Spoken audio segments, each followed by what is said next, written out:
Tiffany from Operation Motorsport, and we're here at Canadian Tire Motorsports Park for the inaugural CTCC race, and I'm with Travis Hill, team principal of TWOth Autosport.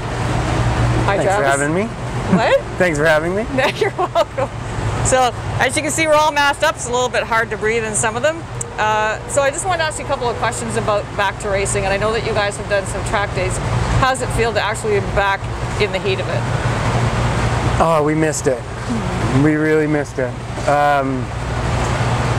We're fortunate right now that I guess the Canadian population has done what we need to do to try to flatten the curve. And a lot of the people at the racetrack and working with anybody just coming back to the track is just thankful to be able to be here and do what we love to do. Were you apprehensive at all? Yeah, we're more, not personally for myself, I'm more apprehensive about the people that we work with all the time and our partners, our friends, you guys, right? I want to make sure everybody's comfortable when we are together. And some people have different outlooks on how they want to approach it and what kind of PPE they feel comfortable with. And as a team principal and organizing this group of people, that's most important, is that we have our family together and everybody is still comfortable doing what they do and what they enjoy, because if someone's stressed about their personal health, I mean, that has to be number one. Yeah. So at this point, everybody's been good. We're obviously following protocols. It's allowing us to distance ourselves, but it's been good, and everybody's been just happy to be back. That's good. So I was going to ask you that, how have you adapted? So there's no, you don't treat the beneficiaries any different than anybody else. Like there's no. No, none of this. I would ever even think about whether a beneficiary is different from one of the team members. Once we have someone under the tent and they're after the same goal as us, we're immediately part of a group, and their comfort matters just as much as our comfort. So I know that before we met, and I'd heard this from somebody that is close to you, has said that you guys, when you first started out, that you really wanted to find a way to give back, that you wanted to help a charity or a nonprofit or something, and then then we came along and here we are. But in the last 2 years that we've worked together, how do you think it's how has it impacted TWOth, having Operation Motorsport there? I mean, it's huge. From experiences that we otherwise would never get to have, to that sense of reward, working with people and really seeing the impact that it not necessarily had on us, but the impact it's had on other people, and the fact that we're able to go about our everyday doing a dream job that we've always dreamt of doing, but we can also leverage that and change someone else's life and bring them into this crazy industry that has completely sucked us all up in our entire life. So to be able to share that addiction or passion, however you want to look at it, is really nice and really important to us. So the idea of working with OpMo when we first started and thought of it was, yeah, it would be nice to be able to help a couple of people. In general, it's very simple, just like the one at a time slogan. Right. But then you realize, you look back and, wow, it's been a couple of years now. Yeah.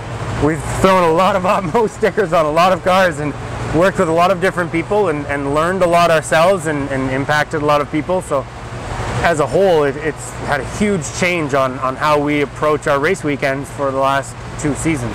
So I suppose that's true. It's been great and it's been fun, and I'm glad even post-COVID we're able to focus more time with each other and go to more race weekends together and bring in more beneficiaries to be able to learn and enjoy this. Because mental health is important, and right now with the world shut down, we're stuck at home a lot, and that doesn't help mental health for very many people either. So however we need to do it to get the people out here to enjoy this sport, we're going to do our best to make that happen. How has this impacted you personally? If you take Personally, I spent from March until June more days sleeping in my own bed than I have since I was 12 years old. So on a personal side, it's been a very big change. You're able to focus more time at home, a little bit less traveling, but as a business as well, then we're able to refocus on some of the things we've been wanting to do in the shop. Long-term project we've been wanting to work on for a long time. Working with some of our new development drivers to again start at the grassroots and make sure that they have everything they need. So we adapt. It's a bit of a struggle, but like I said, we're just fortunate to be able to do what we love to do. Our drivers, our crew, everybody is happy to be at the track, and that has obviously a positive impact on us personally, or me personally at least, moving forward.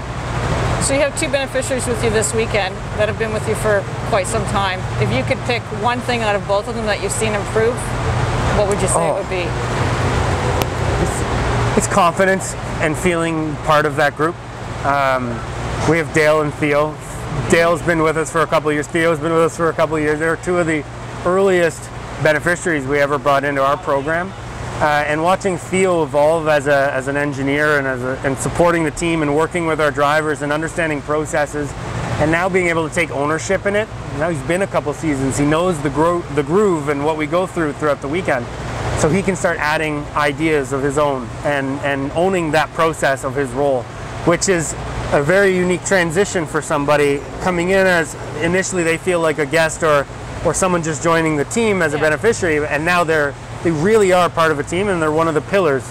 And our drivers, our customers, our other crew are expecting them to be there and excited for them to be there. So for Theo on the engineering side, that's been incredible. Dale, again, he's worked with so many different teams and had the opportunity to show his skills and learn new approaches to things.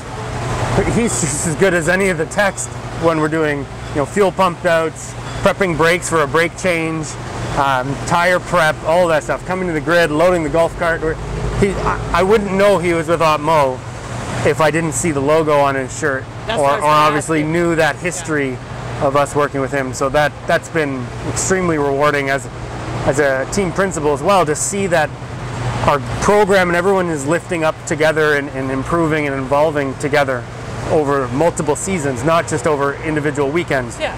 You see a really big change, and it's all been for the positive. So you wouldn't know that they are beneficiaries that were underneath the tent, as you say. They're just one part of the team. I would just about guarantee if we walked around to multiple teams right now, they wouldn't know that we had two gentlemen that are part of a charity or not-for-profit program coming in to experience this, to learn. They would have no idea. They're very comfortable. They roll their sleeves up.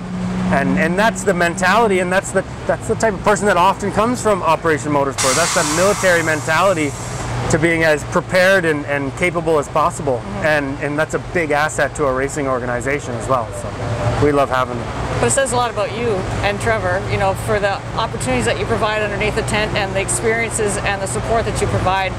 Everybody that comes through here is they know, that they're welcome, that they have the opportunity, and they're not afraid to fail.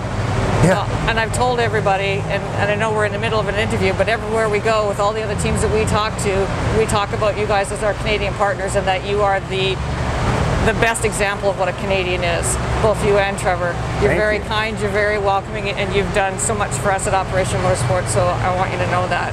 Thank you. Yeah, we're all learning too. And if you've seen our growth and our progress over the last few years, you need to live on the edge and take risks and fail sometimes to be able to progress as quickly as we've been able to do it. And you also have to leverage the team, the heart and the brain behind that person that's working with you, that's part of your family now. And you look at my in-car videos. We don't do perfect laps. We still make mistakes, right? We can't have a perfect, consistent lap every single time. But the rest of the team isn't down on me because of that. And I like taking that approach with everybody else. That I'm able to do that out there. You guys barely see when I make my mistakes unless it's a big one. But everybody else, again, should have that same confidence to be able to go into it. If they make a mistake, they make a mistake. And as a team, we don't want to put them in a position where they can make too big of a mistake where it's going to bother them afterwards. Yeah. So we gradually progress. And if we're thinking about it on the long term, multiple years like we have with Theo and Dale, that progress is going to come. Don't stall that progress by being too critical over what they're learning. And then just be open and work together on it. It works easy. Good. Thanks, Travis. I appreciate your time. No worries. That's it. Oh.